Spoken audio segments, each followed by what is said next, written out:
সবাইকে আসলে একটা থ্যাংক ইউ দিতে চাই যে এত সুন্দরভাবে আমাকে ওয়েলকাম করেছে বিগ স্ক্রিনে এবং আমার এবং মেগাস্টার শাকিব খানের কেমিস্ট্রি পছন্দ করেছে। সো ডেফিনেটলি এটা আমার জন্য আসলে অনেক বড় একটা অ্যাচিভমেন্ট। হ্যাঁ, আমি পেয়েছি এবং থ্যাংক ইউ আপনাকে, যে এটা আসলেই আমার জন্য অনেক বড় একটা চ্যালেঞ্জ ছিল, যে যেহেতু মানে প্রথম সিনেমাতেই এত বড় অ্যারেঞ্জমেন্টের কাজ করছি, রায়হান রাফির পরিচালনায় করছি, আলফা, এসবিএফ, চরকি, মানে ওদের এর আগের এই প্যাকেজের সবগুলো সিনেমাই দুর্দান্ত সুপার ডুপার হিট। সো এখানে আমি হচ্ছে একমাত্র নতুন একটা এডিশন।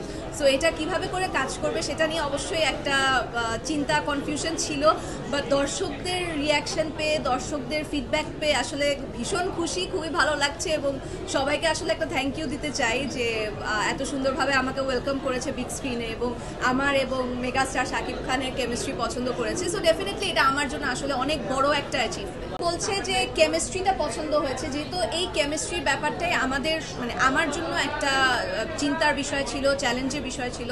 সো যখন কেমিস্ট্রি বলেছে, এটাই আমার জন্য সবথেকে বড় কমপ্লিমেন্ট।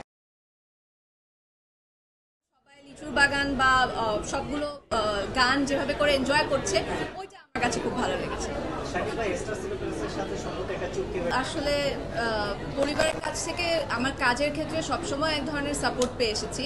সো সিনেমার কথা যখন তাদের সাথে শেয়ার করেছি, একটা ভয় ছিল যে আচ্ছা কিভাবে নিবে, বা গানটা বের হওয়ার পরে, বাট এত ওয়ান্ডারফুল ভাবে আসলে তারা জিনিসটাকে রিসিভ করেছে বা এনজয় করেছে এবং নিজেরাই নিজেদের জায়গা থেকে শেয়ার করেছে, সিনেমা দেখার প্ল্যান করছে। সো এটা অবশ্যই আমার জন্য একটা মোটিভেশন। যখন ফ্যামিলির সাপোর্ট থাকে তখন আসলেই কাজ করার একটা ইচ্ছাটা আরও বেড়ে যায়, বা ভালো কাজ করার জন্য একটা